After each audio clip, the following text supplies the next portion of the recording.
I'm Bob Ashley. I'm editor of the Herald Sun and have been mostly for the last 7.5 years. Been in journalism for 40-some years, and embarrassingly enough, actually worked with some of the equipment that we have on display here today. One of the things we have here today is what was called a speed graphic camera made by a company called Graphics, and it was the workhorse press camera of the 30s and 40s and even into the 50s. It weighed probably about, I'm guessing, 8 to 10 pounds. It was not light to lug around. It operated with a bellows mechanism that you use to focus. And if you've seen any of those 1940s movies of guys with fedoras with press in their hat, and they were photographers, this is what they were carrying. In its earliest form, you had to load one negative at a time. Every time you took a shot, you pulled out the negative, put it in a box, a dark box, and put in another one.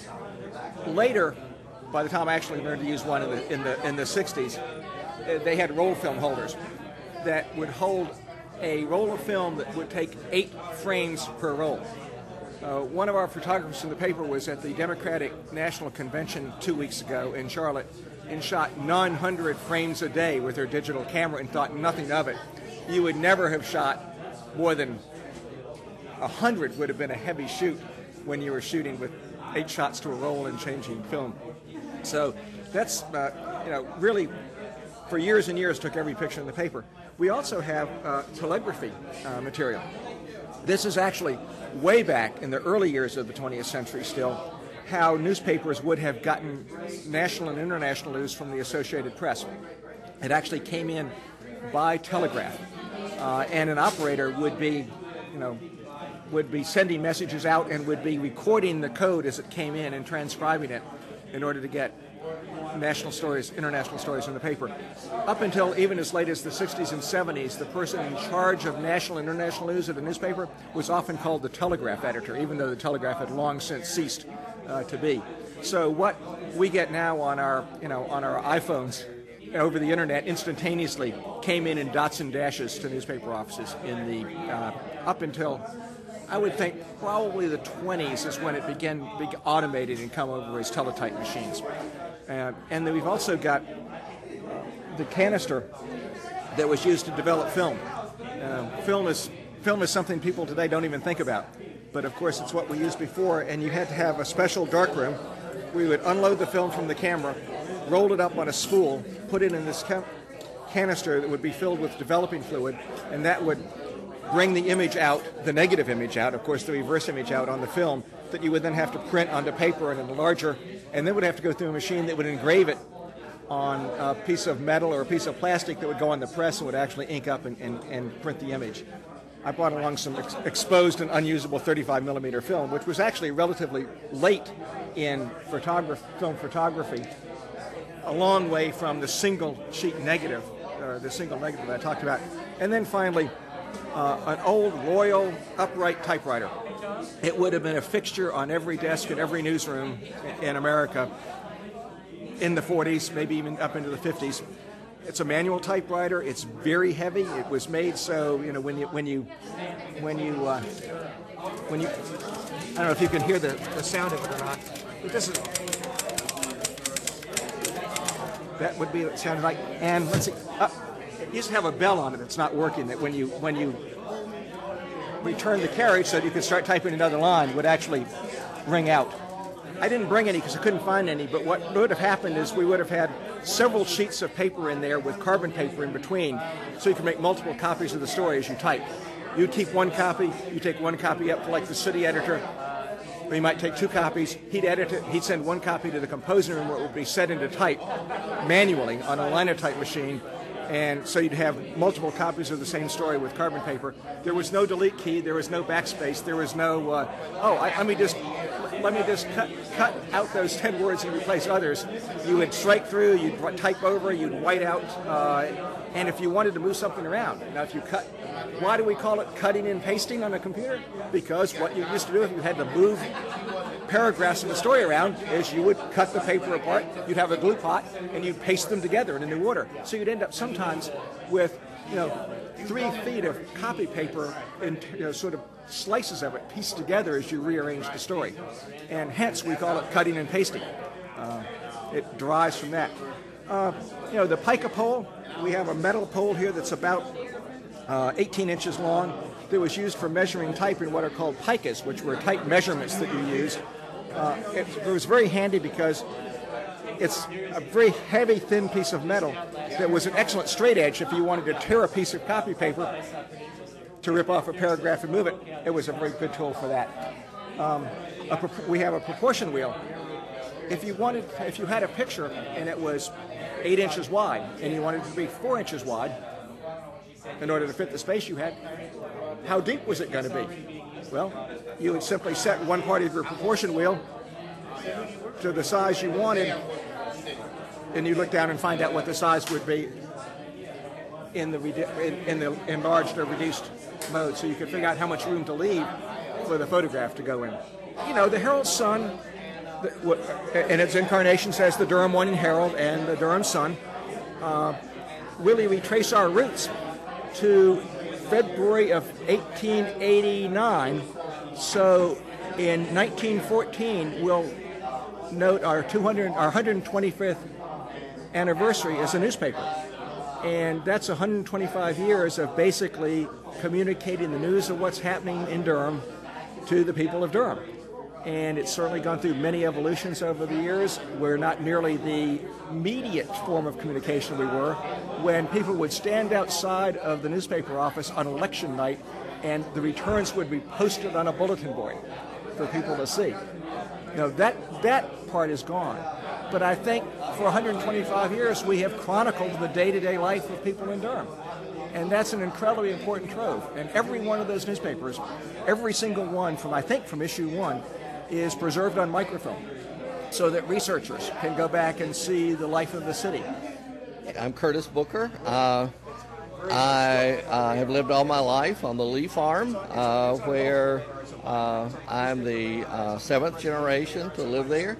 And my mother still actually sleeps in the same room every night that she was born in 89 years ago. And so we have lots of the artifacts from the original owners of the farm, my ancestors. And what I have here is R.S. Lee's, Richard Stanford Lee's toolbox, which he used to, it has his name in script on the bottom.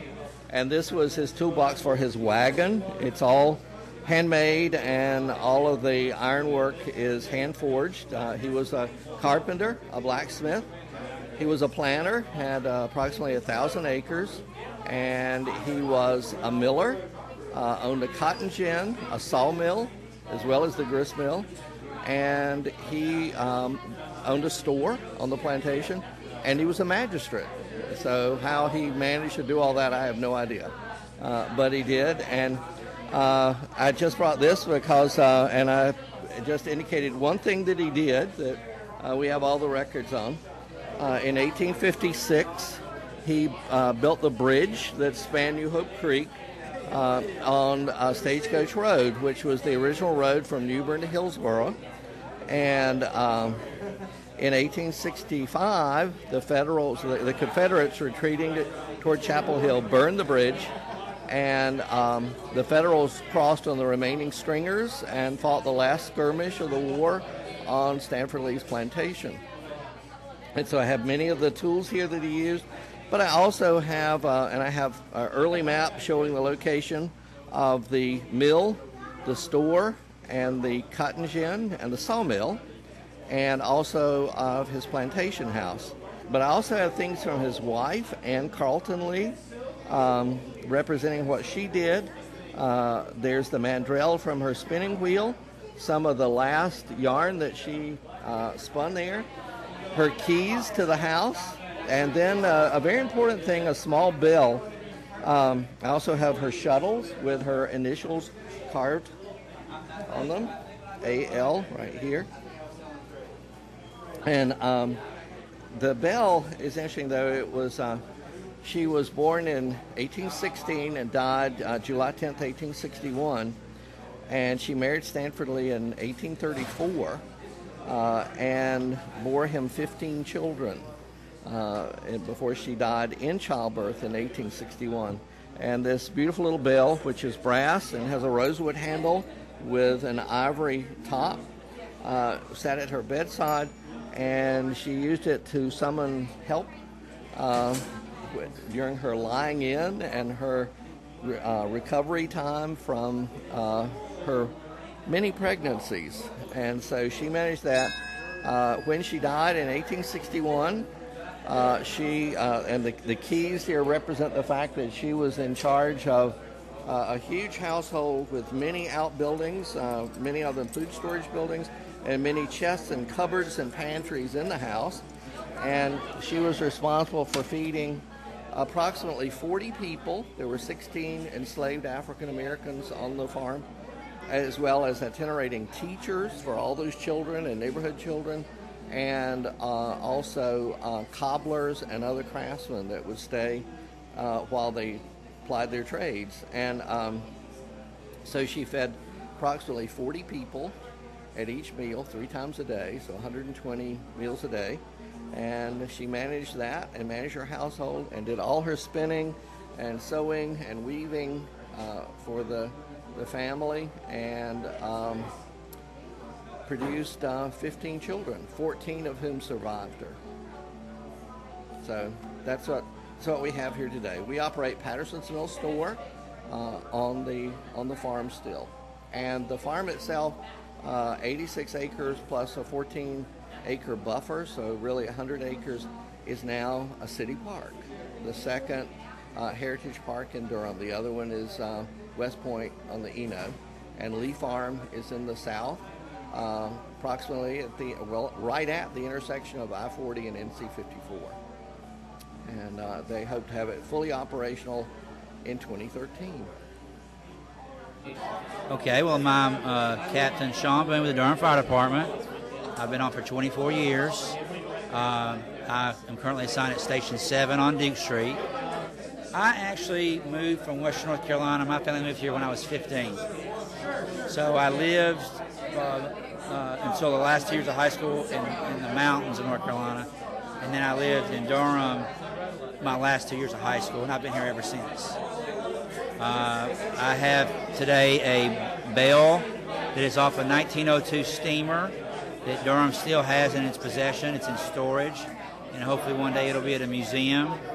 And I also have a helmet from 1970, and I brought a current helmet that I was just issued last week to show the differences in it. And I have a picture of a fire prevention display at Northgate Mall in Durham in 1975 that had the old steamer, so people can see what it looks like and actually see the picture of the bell, the actual bell. The bell is important because they rang that to get people out of their way. And that steamer was from 1902, so it was well over 100 years ago. There was no sirens or anything like that. So someone would ring this bell, probably the captain would ring it as they went through the streets of Durham. So that's a very important thing. Now we have sirens and air horns, and that's what we warn people to move out of the way to get us through. All right. So the bell is important because it's been replaced with sirens, but it does the same thing. It did the same thing. The clanging of the bell in the early 1900s to a citizen, they knew what it was. They knew a fire truck was coming, a steamer was coming, and they knew to get out of the way. If you were in the middle of the street, you better watch out, because the team of horses pulling that steamer probably wasn't going to slow down very much, like we do on a fire truck today, where we can brake a lot easier. So you better watch out for a team of horses that were coming. The helmets are important because it protects us, for number one. And I brought the 2 different helmets because one from 1970 is nothing but plastic. It's kind of like a souped-up construction helmet today. The new helmet is a lot different. It has built-in eye protection. It's made of Kevlar to protect us, and it cost about $250. I don't know what this plastic helmet cost, but it probably wasn't very expensive. So a helmet is something that not only just identifies a firefighter as a firefighter, we wear it for protection. It protects us. We wear it in fires. We wear it on every call we go on. I think it's the same job. The exceptions are the technology's changed it. Our equipment's better than what they had. Their gear, our helmets, our trucks. That's what's changed, but it's the same job. And I'm sure that those guys that 100 years ago in Durham were proud of their job the same way we're proud of our job now and are proud to do it. And you're not going to find many firefighters that say, I'm here for the money, because it's not the highest paying job in the world. But it is a job that you can be proud of and to make a difference in the world and to think, hey, you know, I worked there 30 years. I feel like I did something good. And that's what I find. I guarantee you they thought the same thing. Well, I'm very proud. That's why I'm doing this. I'm interested in the history. I have a website called DurhamFire.net. It shows the Durham Fire Department. Anything you want to know about the Durham Fire Department is on DurhamFire.net. It has pictures, information, everything. And it has a history page. And I actually have a copy of that here, of just the history page, talking about when Durham Fire Department was formed up until currently. So the history means a lot to me. I think it's important to remember who came before you and who sacrificed, and hopefully people after you will remember your generations and what you did or your fellow workers did. So it means a lot to me to be part of Durham. I mean, I've lived here 30 years, so I consider Durham my home, even though I grew up for 15 years in the western part of the state. So there's a lot of pride.